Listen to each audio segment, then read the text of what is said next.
Bonjour à tous, je voulais vous parler des parasitoses cutanés. On va arriver à la rentrée avec à nouveau les périodes des têtes à poux qui vont revenir. Le pou, c'est un insecte qui est la taille d'un grain de sésame, c'est tout petit, ça s'accroche aux cheveux. La femelle peut pondre jusqu'à 10 œufs par jour et elle vit entre 3 et 5 semaines. Donc vous imaginez qu'au bout de 15 jours, c'est pas mal quand même. Hein. Donc, et après, donc, les landes deviennent des adultes donc, au bout de 15 jours. Et donc, ne prenez pas une calculette, c'est assez terrible quand même comme chiffre. Donc ça va provoquer des démangeaisons dans nos petites têtes brunes. Et l'huile de coco va pouvoir être un des premiers remèdes à utiliser. Si vous n'avez pas d'huile de coco, eh bien, vous pouvez utiliser de l'argile verte. Vous pouvez utiliser du bicarbonate de soude. Tout ça, ça va calmer les démangeaisons. C'est des remèdes très efficaces, des remèdes de grand-mère, comme on dit. Si vous n'avez rien de tout ça, vous pouvez utiliser du vinaigre blanc.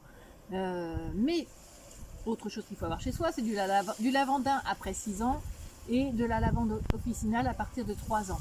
Ce sont donc des huiles essentielles qui vont très bien fonctionner pour les têtes de nos enfants. En répulsif et aussi en traitement en faisant des petits mélanges, par exemple dans le shampoing. Après, il existe des choses toutes prêtes qui vont leur permettre d'être traitées plus facilement si vous ne voulez pas vous compliquer la vie. Le tea tree aussi est un répulsif pour les poux que vous pouvez mettre dans le shampoing et qui va calmer les démangeaisons au niveau de la tête. Ensuite, donc, je vous ai parlé de l'argile verte qui est en fait, ça va asphyxier les poux et apaiser les démangeaisons. Le vinaigre blanc, donc en fait son pH va avoir une action antiseptique et ça va être très bien pour décoller les lentes quand c'est dilué, hein, pas pur.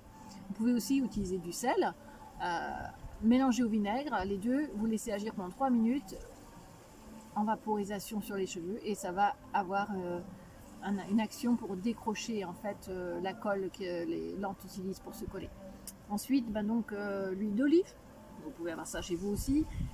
Là, dans une première action, un week-end où vous découvrez ça, ça permet de parer au plus pressé.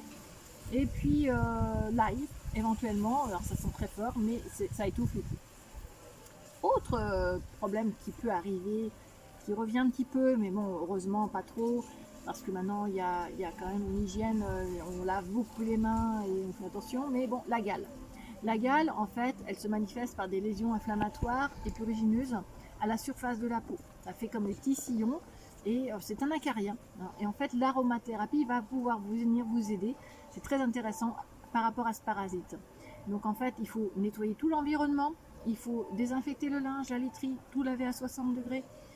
Et une synergie d'huile essentielle va pouvoir apporter des soulagements, tuer les parasites et cicatriser les lésions éventuelles. Pour calmer aussi tout ça, vous pouvez donc prendre de l'extrait, donner aux enfants ou si vous, adultes, vous avez attrapé cette gale, c'est très contagieux. Vous pouvez donc booster votre système immunitaire avec quelque chose qui s'appelle Immunergie, donc un complexe avec plein de compléments alimentaires qui vont booster votre système immunitaire, le pépin de pamplemousse et l'argent colloïdal en application sur la peau après l'avoir lavé avec un savon à la propolis. Ensuite, il y a une recette aussi pour faire un petit mélange à base d'huile de calendula avec de la lavande fine, de l'amande poivrée, du clou de girofle et du titri. Tout ça, un petit mélange qu'on vous apprendra au niveau de la boutique bien aller pour le faire un bon mélange et que ça soit correct pour l'utilisation. Et ça, ce mélange, vous pouvez l'appliquer sur la zone malade. Hein. Mais le Z-Trauma, par exemple, va aider à calmer vraiment tout ce qui est démangeaison. Ensuite, pareil pour pieds-mains-bouche. Pieds-mains-bouche, donc c'est un syndrome qui est une infection virale et qui touche souvent les bébés ou les jeunes enfants et qui peuvent donner ça à leurs parents. Le plus souvent, c'est l'été et c'est l'automne, donc on est en pleine saison et c'est caractérisé par des rougeurs qui évoluent par petites vésicules au niveau de la bouche, des mains, des pieds et du fessier. En fait, ça dure habituellement une dizaine de jours et c'est très contagieux et on l'appelle donc le virus des bacs à sable.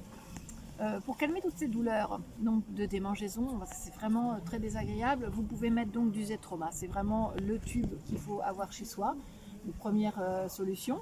Et il faut traiter l'organisme à se sortir de cette invasion. Donc on va l'aider avec quelque chose comme cuivre or argent, qui sont des oligo-aliments qui vont booster l'immunité.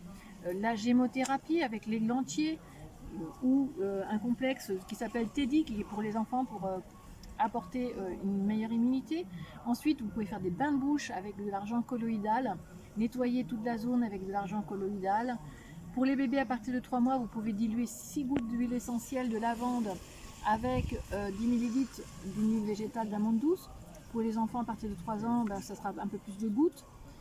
Vous pouvez faire ça 2 fois par jour.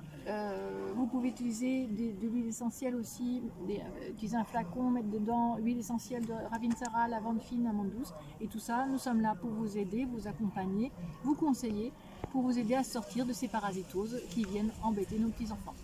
À très bientôt.